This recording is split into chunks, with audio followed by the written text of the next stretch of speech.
कहानी रोटी के बंटवारे की कहानी। एक दिन दो बिल्लियां भूख से बिलबिला रही थी। तभी रोटी का एक टुकड़ा मिला। दोनों उस पर अपना हक जमाने लगी। पहली बिल्ली ने कहा, चलो मिल बांट के खाते हैं। दूसरी बिल्ली ज़्यादा चालाक थी, वह सारी रोटी खुद खाना चाहती थी। उसने मना कर दिया। उसी समय एक बंदर वहाँ से जा रहा था। दोनों ने उसे रोक कर कहा, बंदर भाई, आप ही हमारा फैसला करो। बंदर ने कहा कि इस रोटी का बराबर बंटवारा होना चाहिए। बंदर ने कहा, मैं इसके बराबर टुकड़े करके तुम दोनों को बराबर हिस्सा दूंगा। बंदर ने रोटी के दो टुकड़े किए।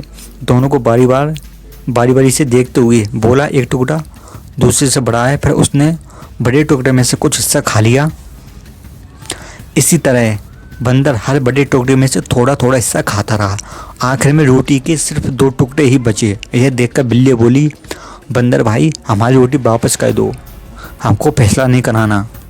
बंदर उनकी बात सुनकर हंसकर बोला, ओहो, अब इतने छोटे छोटे टुकड़े मैं तुम्हें कैसे दे सकता हूँ?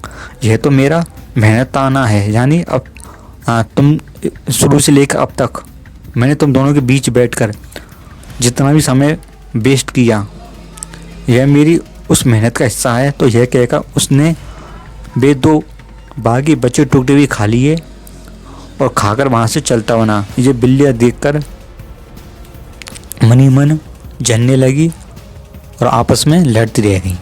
तो दोस्तों, कभी भी खाने के ऊपर लड़ाई नहीं करनी चाहिए।